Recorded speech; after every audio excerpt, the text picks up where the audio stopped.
Welcome to the Anxiety Coaches Podcast, a relaxing and informative show where we explore anxiety, panic, and PTSD, sharing how you can overcome them for life.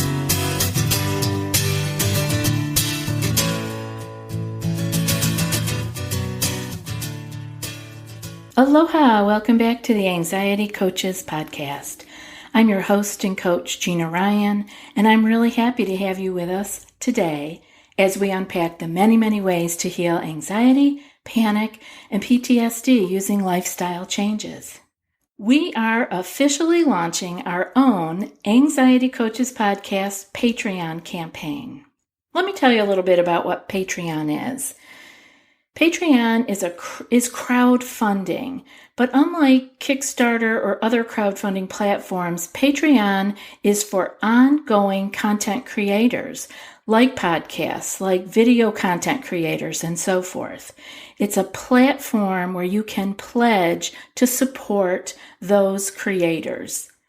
To see our official Patreon campaign page, go to anxietycoachespodcast.com and click the button that says Become Our Patron on Patreon. That'll take you to our official page. I hope you'll go over and check out the rewards and become a pledging patron today. You know, running a twice-a-week podcast has a myriad of costs. It takes quite a bit of time, expertise, and money to keep all the behind-the-scenes plates spinning in the air all at once.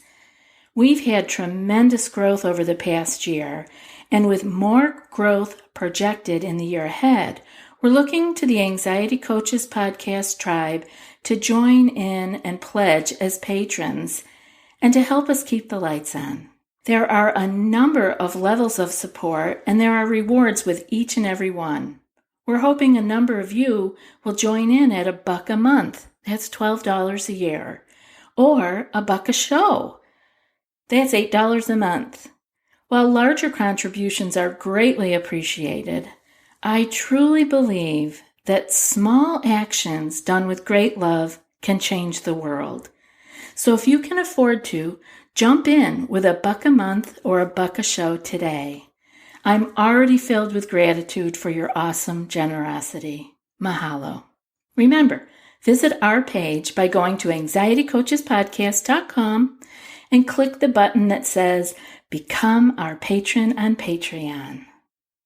Now let's get into today's show. PMS and anxiety. Well, this is not a show for the guys, although if you guys have a woman in your life, you may want to listen up. You can pass on the information, you can be well educated so that you can be more understanding, supportive, or just to know what it is that's going on with the other half of the population.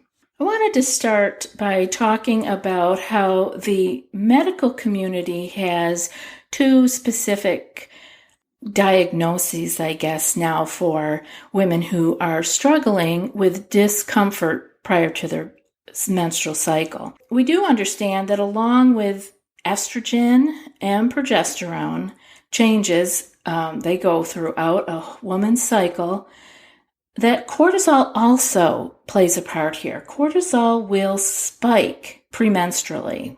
So if you have anxiety already, you want to remember this, that your cortisol naturally is going to spike, 10 days to 2 weeks before your period. And any spike in cortisol can trigger or worsen anxiety, panic.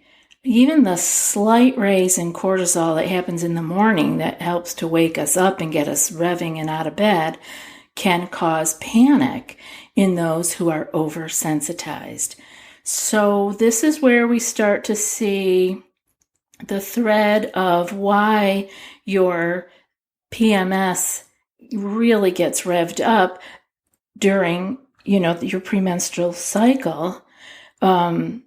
The cortisol is higher, and if you are already anxious or you are already oversensitized, any little bit of cortisol is going to put you through to really being revved up And people who do not suffer with anxiety, who wouldn't have themselves in that category of carrying anxious thoughts or any of the other symptoms that we talk about here, they don't carry those around with them on a daily basis regularly, but they may have those during their 10-day to 2-week time prior to their period. So we want to remember that. Okay, it's kind of like just going to another level. Like every month, you're going to go to this new level. You're going to bump it up another notch because of the cortisol. So this was today's podcast is because of a discussion that was in the group. But prior to that, I had gotten an email of one of our wonderful listeners who wanted this kind of discussion to happen here on a podcast. So between those two promptings, it is time. It is here. The schedule has finally opened up for this podcast. So to answer that question, to the PMS, PMDD question, is to do what we want to do. She asked, what can we do? What is this about? What are the symptoms about? Not just the physical or the emotional symptoms, but the physical symptoms. And what can we do? And so what we do is what we would do to calm and heal the nervous system. First, that's first and foremost, is to calm and heal the nervous system, and then proceed from there. Any hormonal supplementation or medication needs to be on a very individual basis, and we're probably not going to get into much of that here. I've got a lot of suggestions, but not going to get into specific whether you should be using progesterone creams or a host of other herbs that can act on your hormonal imbalances and help balance you out, because it's very specific and individual. And so no matter what you do, the first thing you have to do is do the corrections, fill the holes up in the leaky bucket first. And so that's what we're going to do. We want to work on calming and healing the nervous system and then proceed. Now we want to remember that any hormonal supplementation or medication will be on an individual basis, because when playing with one of those hormones, it disturbs all of them. It isn't as simple as saying, oh, you're low in this, we're just going to add more. It looks that simple on paper, but it's not. Once you add more, there's a whole cascade of events that follow, and different hormones are going to do different things.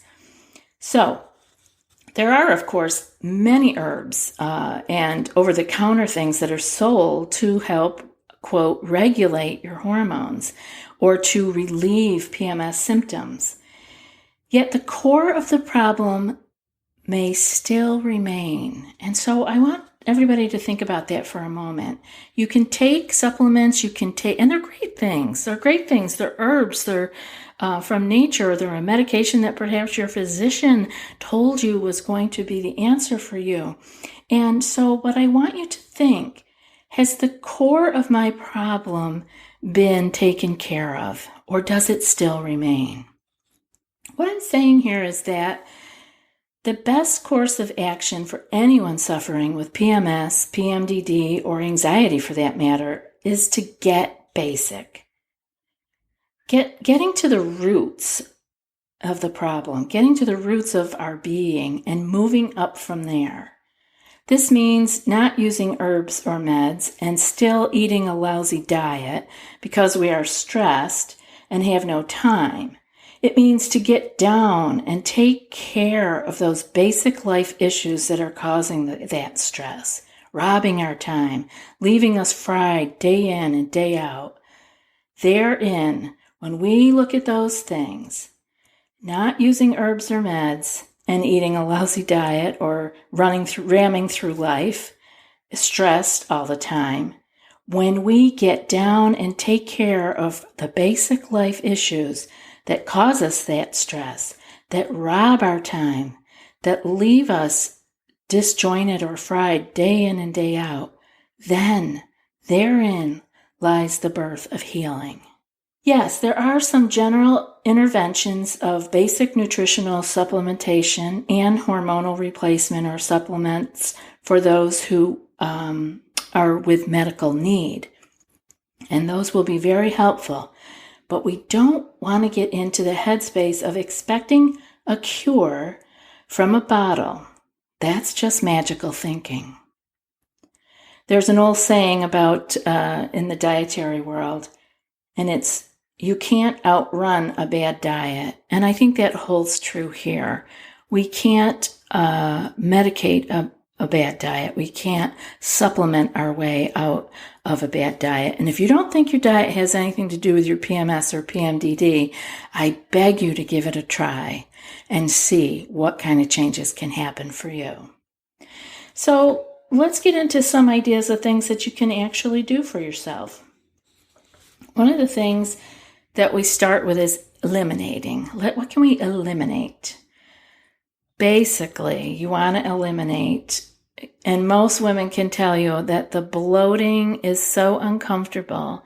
And the bloating isn't just in the belly. We're retaining water throughout our entire bodies. Some really sensitive people will have swelling in the legs or hands, in the feet. And that swelling goes on throughout the whole body, putting pressure on all kinds of different parts of us, including our brain. So if we can eliminate table salt. Now, table salt is the white stuff that's in the shaker in most restaurants and maybe on your kitchen table. And it is sodium chloride. And it's you just want to replace that. And you can still use salt. Actually, salt is very beneficial and it is actually quite necessary. But you want to replace that white sodium chloride table salt with a whole salt, such as a Celtic sea salt. That's kind of a gray looking salt, or a pink Himalayan salt. They've become quite popular these days and are in every store, including Costco. So they're everywhere. And I would highly suggest spending the extra couple bucks to get that, because it will make a whole difference in your way of feeling.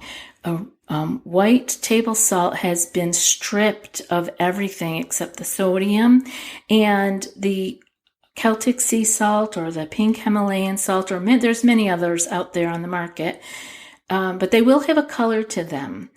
They have not been stripped of the other minerals, and our bodies are very used to this mineralized salt, not just straight up sodium.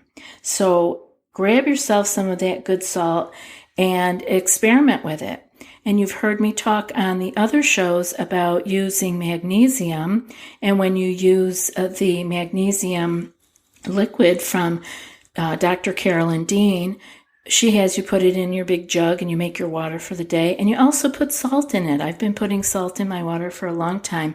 It replaces electrolytes, but don't put just straight white sodium salt into your drinking water. You want to use one of those good salts that is going to replace not only sodium, but all of the other electrolytes that are naturally occurring. The other things we want to look at to eliminate, if you have PMS, and especially if you have PMDD, and if you have anxiety, you might really just want to be looking at this anyway. Most of you have probably already done this, but if you haven't, I'm here to remind you once again to eliminate alcohol. It can help some people, and if you're one of those people that one drink in the evening, one glass of wine or one cocktail, whatever pick your poison, whatever yours is, then fine. But the point is that alcohol makes so many people revved up in their anxiety, and not to mention if there is a hangover involved the next day, most people with anxiety, it is then going through the roof. So I highly suggest if you have PMS or PMDD to also eliminate alcohol. Let's see where this can take you. The next thing would be to eliminate caffeine. Again, if you have anxiety, you may have already eliminated all these things. And if you're not sure if something has caffeine in it, check.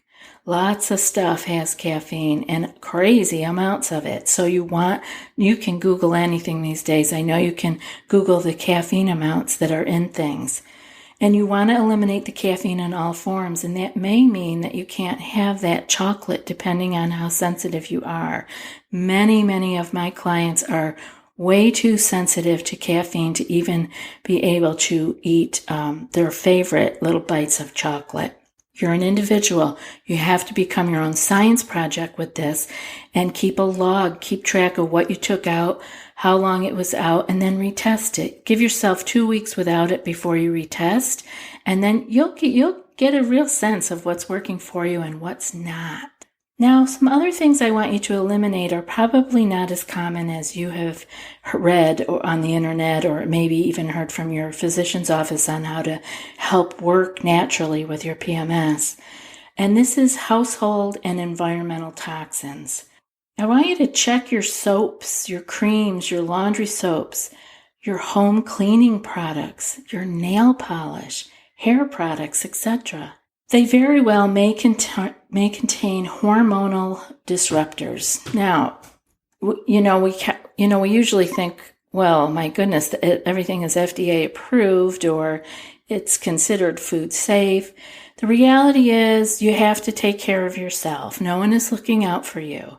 And I'm going to give you a website. It's www.ewg.org. And that is a great site for looking at the environmental toxins that might be in a lot of these products. They have some great lists of safe shampoos, because here's what I'm finding. A lot of people would go, oh my gosh, I can't do that. Like, what are you talking about, my shampoo? But if you are suffering, if you are that sensitized that the cortisol that comes up prior to your period is sending you for a loop, yes, I want you to look into changing some of these things. There's lots of great stuff on the market that is not toxic.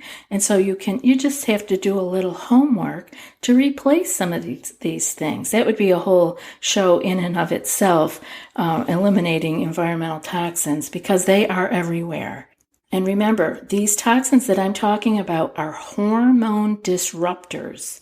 That means many of them disrupt hormones or they mimic hormones, and so they cause havoc within your body, within your cycles.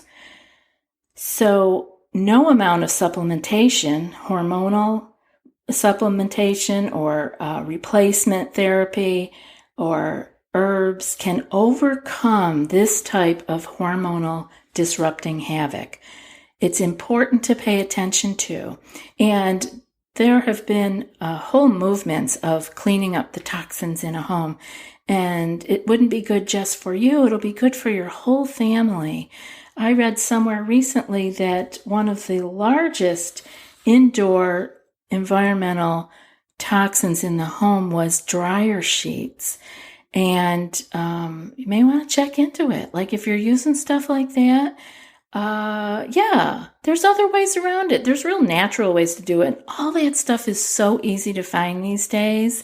It's not like back in the day where we had to make all our own stuff if we were trying to stay away from what was a toxin to our body. Now, there are some really hardy souls out there that no matter what they bump into, they seem to be able to handle it. One of the things I've noticed over the years is that we truly do have a toxic threshold. Our body can take a lot. We can take molds. We evolved around molds. We can take VOG. We have VOG here. And, humans evolved around the VOG from volcanoes. I mean, you can take so much. But then if you live like where I do, adding cane smoke onto it, cane burning and in the paints in a home or the outgassing of new furniture, there is just a load that the body can no longer accept. And if you have a liver that is somewhat compromised and is not able to help clear these toxins easily, you're going to feel them even more. So it doesn't hurt to look into it. Go to that website. Again, it is www.ewg.org. And there's all kinds of great info on there and lists of different products that are super safe and pure. Now, I'm going to talk about a few things that we want to reduce. And so you want to reduce your sugar. I would say eliminate it, but most people would have trouble doing that. It's probably a hard thing. You want to greatly reduce it. Once you've reduced it, you'll have a better luck at reducing it even more.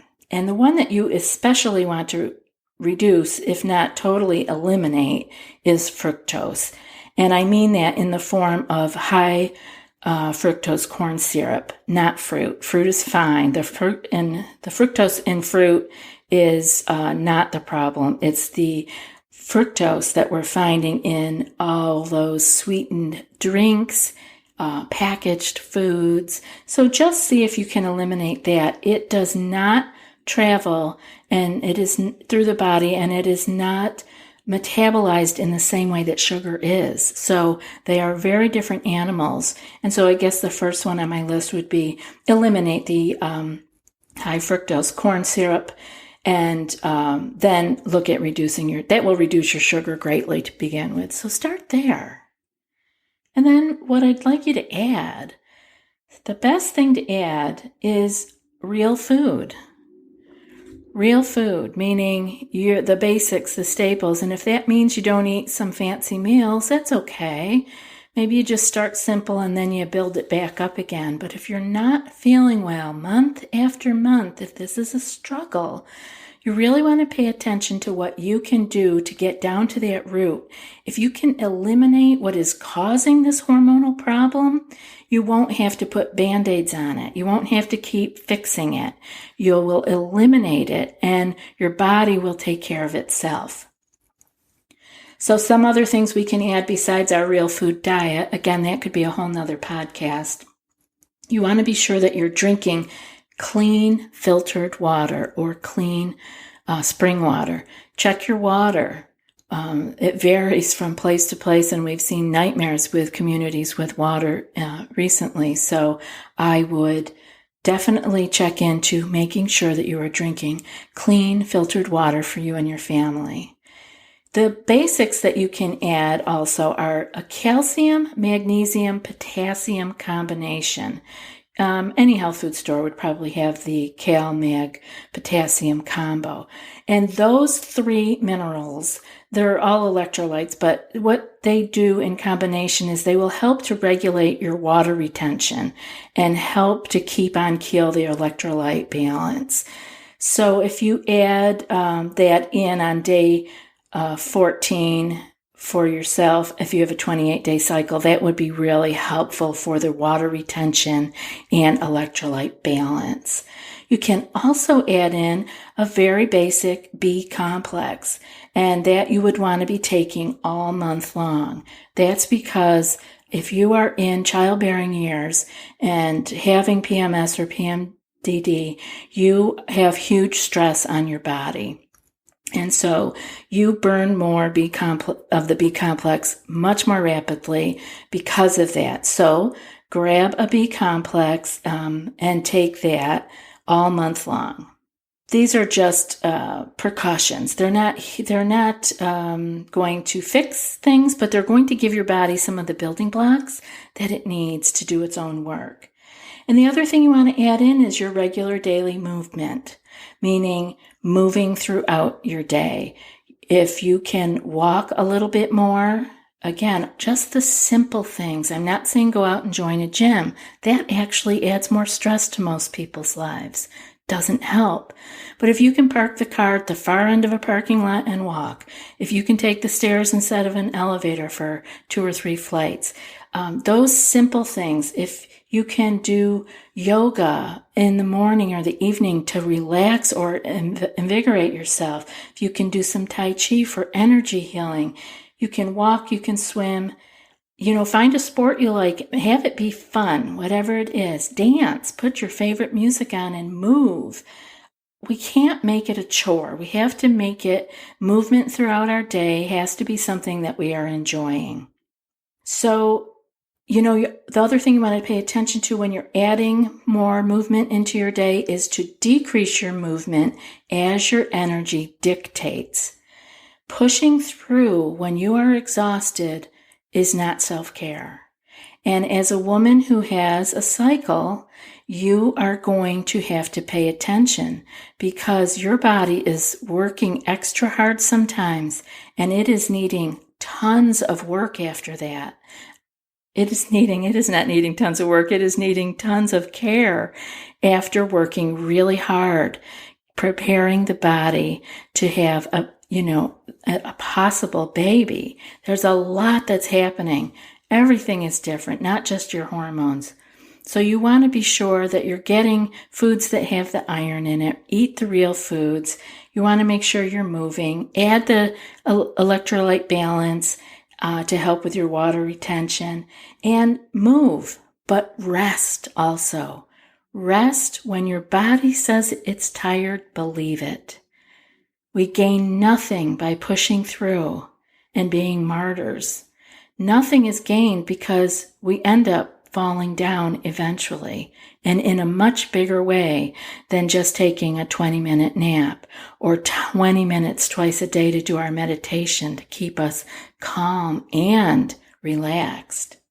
So do these lifestyle changes and watch your body respond. The hormones are all playing in the same game for your health and wellness. So first we need to give them what they need and then get out of the way and let them do their work. That's it for today's episode.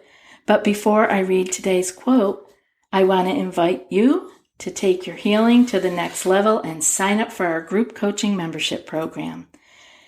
Go to anxietycoachespodcast.com/group-coaching and join today. I look forward to seeing you in the group. And now for today's quote. This is from Adelle Davis. As I see it, every day you do one of two things: build health or produce disease in yourself. Again, that was Adelle Davis. I'll be back in a few more days with another podcast, but until then, be well and aloha. Thanks so much for joining us for today's episode of the Anxiety Coaches Podcast. Find more information at theanxietycoachespodcast.com.